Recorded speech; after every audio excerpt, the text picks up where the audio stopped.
Bueno, pues terminamos el ciclo de charlas de la tarde, del día y del evento con una charla sobre algo tan granadino como las matemáticas. Las matemáticas de la Alhambra.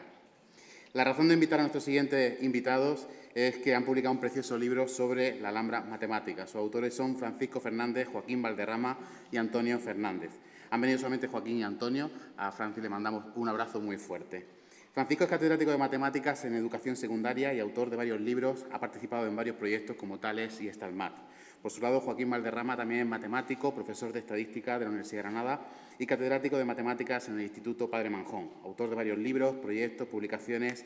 Entre todos han realizado más de 300 visitas matemáticas a la Alhambra. Antonio Fernández es catedrático de Geografía e Historia. Ha sido profesor en varios centros, donde además ha ejercido como jefe de estudios y director, autor de varias publicaciones y han participado en muchísimos proyectos. Muy difícil resumir el currículum de estas tres personas que llevan toda una vida dedicada a la ciencia y a la educación. Con ustedes, Joaquín Valderrama y Antonio Fernández, Alhambra Matemática. Como colofón de esta serie de aportaciones tan gratificantes y tan variadas, vamos simplemente a presentaros el contenido de un libro que acabamos de hacer que se llama La Alhambra Matemática. No es una cuestión de publicidad, es otra cosa. Casi todos, aunque sois muy jóvenes, habéis tenido la oportunidad de ver cómo en los últimos años el mundo ha ido cambiando radicalmente. Y hasta intuimos que lo va a hacer cada vez más intensa y más rápidamente. Pues bien, igual que ha cambiado la tecnología y ha cambiado el modus vivendi, ha cambiado también la educación, la pedagogía. Se ha hecho más práctica, se ha hecho más utilitaria, se ha hecho más racional. La historia ha dejado de ser un cúmulo de datos para ser una experiencia del pasado que sirve como lección del presente. El arte se estudia para poder disfrutarlo. Y las matemáticas han pasado a ser un juego a través del cual se penetra en su esencia y se puede comprender después cómo son la base sustancial de casi todo. Pues bien, algo así es lo que hemos hecho en la Alhambra. Mirad, una obra de arte tiene tres caudales que la generan. Tiene un sustrato ideológico del que parte la idea, tiene unos elementos que le conforman y tiene una base científica que posibilita que pueda ser realizado. Esto es lo que nosotros hemos ido estudiando. En el libro, en principio, se hace una presentación general de los fundamentos y después se van analizando estancia a estancia desde la Puerta de la Justicia hasta el Mirador de Daraxa, haciendo en cada una de las estancias una breve presentación histórico-artística y a continuación un estudio profundo matemático de algunos de los elementos de cada estancia. A veces es un zócalo, es un mosaico, es un suelo, es una columna o es un techo. Pero en todos se da el mismo contenido y la misma manera de desarrollarlo. Para que podáis concretar un poquito lo que trato de decir, pensad, todos conocéis la Alhambra, y situaros un momento en la explanada que hay delante del Palacio de Carlos V. Si miráis hacia el este, veréis que hay dos conjuntos.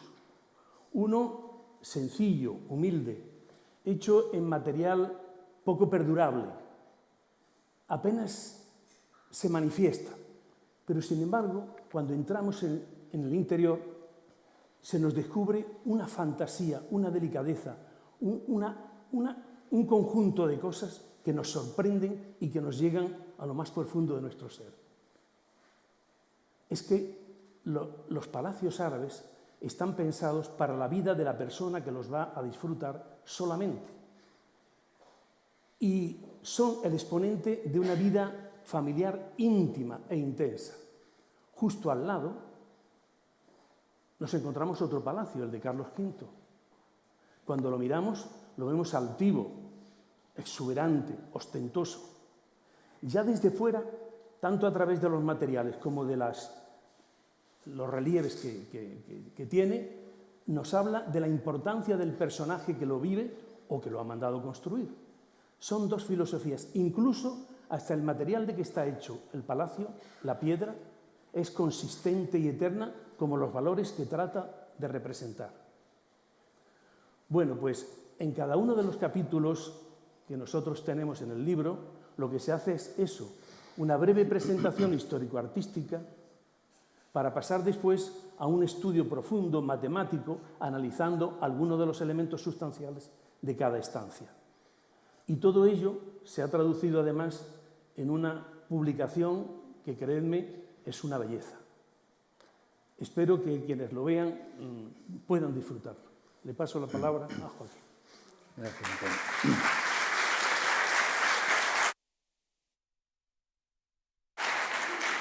La mayoría de la gente ve las matemáticas como algo importante y necesario, pero difícil de entender.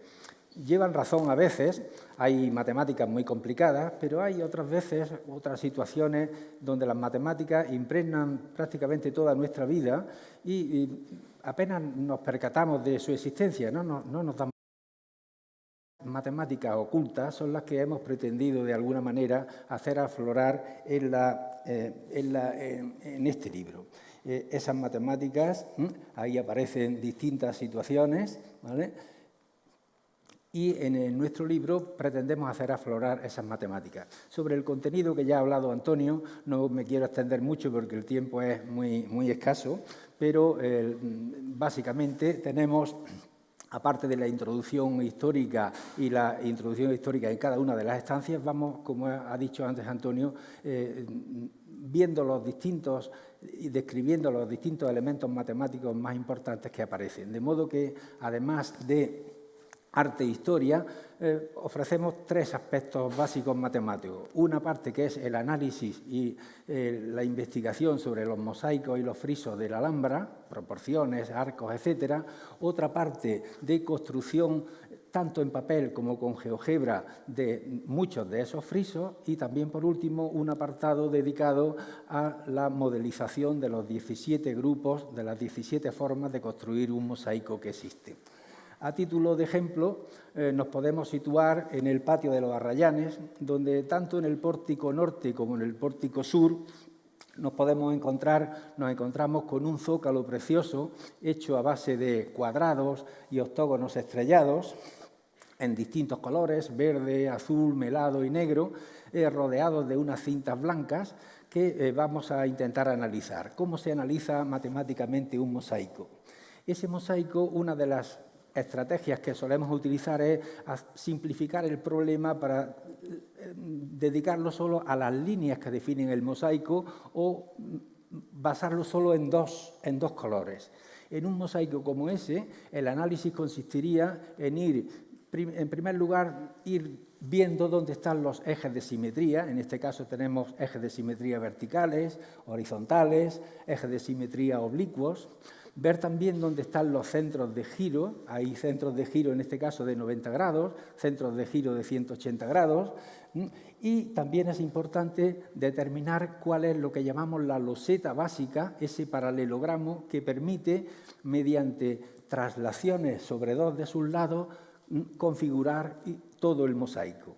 Y dentro de esa loseta determinar a su vez el motivo mínimo, que sería la pieza más pequeña posible de todo el mosaico que permite generar la loseta mediante simetrías y giros fundamentalmente. Una vez hecho este análisis, una de las cosas que procede es clasificarlo dentro de uno de esos 17 grupos cristalográficos que hemos dicho que existen. Podemos tomar cualquiera de los algoritmos de clasificación que hay. Nosotros hemos tomado este y en él, como hay giros de 90 grados y todos los centros de rotación están en los ejes de simetría, correspondería en este caso ese mosaico a un grupo de los llamados P4M, que no os dice nada, pero ahora mismo ni falta que os hace. La segunda parte sería la construcción de ese mosaico. Podemos hacerla con GeoGebra, con el ordenador o en papel in situ en la Alhambra. Con GeoGebra normalmente se parte justo, la construcción es al revés, se parte del motivo mínimo, que sería ese rectángulo, ese triángulo, rectángulo isósceles, En él vamos buscando la manera de diseñar, de dibujar el trozo blanco, la cinta blanca, el resto lo rellenamos de negro y ese sería el motivo mínimo ya decorado. Ese motivo mínimo, a partir de ese motivo mínimo, lo que hacemos es construir la loseta básica mediante una simetría sobre uno de los catetos y después vamos haciendo un giro, otro giro y otro giro, 3 giros de 90 grados sucesivamente sobre el vértice del ángulo recto y obtenemos la loseta básica. Hecha la loseta básica, basta ir trasladando sobre los dos lados de esa loseta en las dos direcciones hasta que nos aparece totalmente el mosaico. Con papel, normalmente como hay que doblar el papel, hacer algo de origami, cada doblez sería un eje de simetría, se hace normalmente con papel tipo manila, tipo fino, para que se vayan haciendo sus sucesivos dobleces. Así, por ejemplo, al doblar 2 veces a lo largo por la mitad, tendríamos los ejes de simetría verticales y luego vamos haciendo sucesivos dobleces, formando triángulos, rectángulos isósceles, más o menos como doblamos las bolsas del supermercado, ¿verdad? Hasta obtener el último paso sería obtener esa serie de triángulos de motivos mínimos que después, una vez doblados, nos aparece esa montañita de triángulos. Sobre uno de ellos dibujamos el motivo decorado, la parte blanca, rellenamos de negro el resto y simplemente con unas tijeras, procurando que no se nos deshaga todo, hay que tener un poco de cuidado, pues al desplegar nos aparece el mosaico. Una vez... ¿No?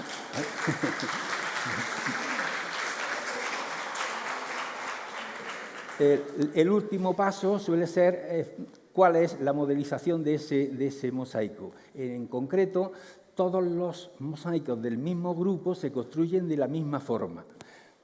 Este concreto del grupo P4M siempre parte de un triángulo de ese tipo, un triángulo rectángulo isósceles, y lo único que cambia de todos los mosaicos posibles del mismo grupo es la decoración que se haga en ese motivo mínimo. Todo lo demás es exactamente igual. Como hemos dicho antes, se hace una simetría, un giro, otro giro, se tiene la loseta y luego simplemente por traslaciones se obtiene el mosaico. Pero todos los del mismo grupo se construyen de la misma forma.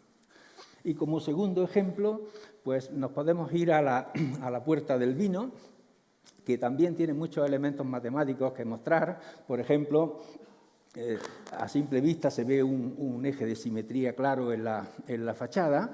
En esa fachada se ve también un gran arco de herradura apuntado, y en ese arco de herradura pues, podemos estudiar la situación de los centros con el GeoGebra, la situación de los centros, podemos estudiar el coeficiente de apuntamiento, el peralte del arco, distintos elementos más técnicos.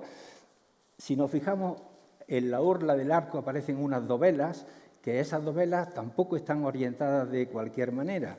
Si nos fijamos y hacemos un estudio, vemos que todas las dovelas están orientadas de modo que convergen en un punto que es exactamente el punto medio de la línea de imposta, de la línea de arranque del arco.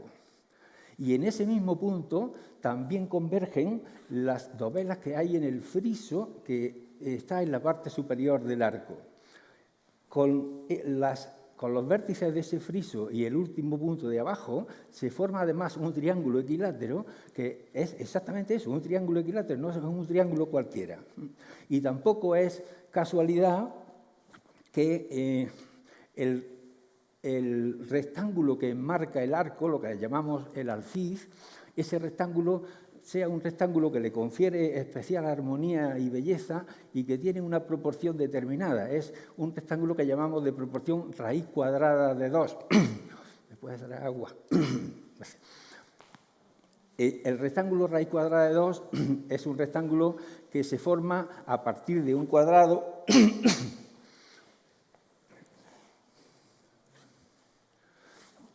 porque ya sabéis que la raíz de 2, que es un número irracional con infinitas cifras decimales, no periódico, imposible de manejar. Gracias.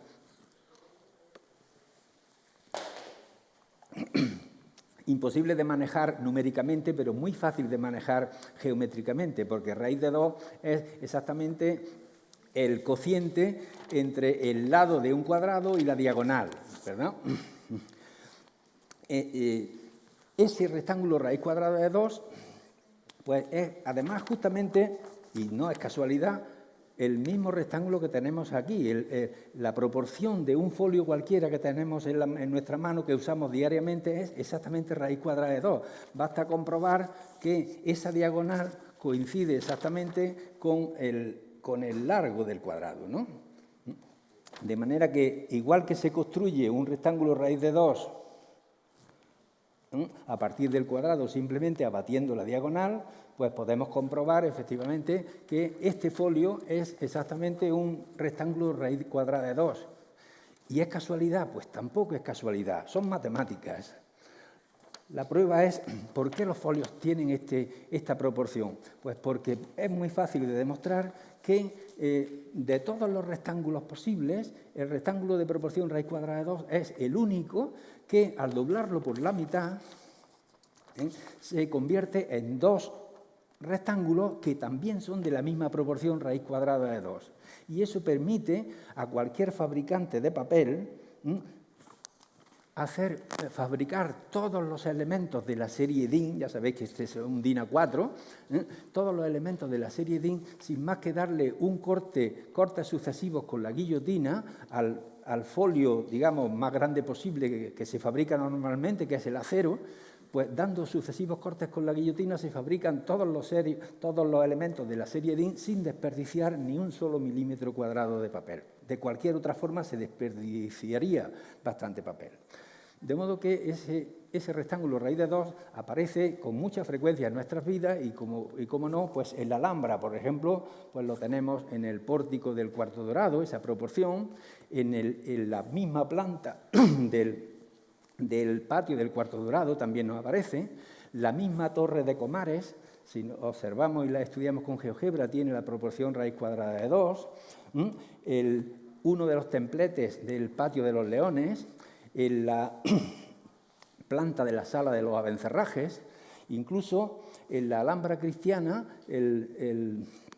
las ventanas del piso inferior tienen la proporción raíz cuadrada de 2, en la fachada, esa es la fachada del emperador, la fachada occidental, también aparece la proporción raíz cuadrada de 2, porque la portada es un cuadrado y las fachadas laterales tienen exactamente la proporción raíz cuadrada de 2. Incluso en el mismo diseño de Pedro Machuca de la planta, que ya sabéis que está hecha a base de cuadrados y círculos, pues aparece con mucha frecuencia la proporción raíz cuadrada de 2, porque ya sabemos que el cociente entre el lado de un cuadrado y el radio del círculo circunscrito es exactamente la raíz cuadrada de 2. De modo que aparece por muchos sitios. Creo que nos hemos quedado ya casi sin tiempo. Yo lo que les invitamos es a que cuando vuelvan a la Alhambra, más sosegadamente de lo que hemos hecho esta charla, pues que disfruten de sus jardines, de sus muros, de sus estancias y se den cuenta de que además de mucho arte y de mucha historia, también hay mucha ciencia. Muchas gracias.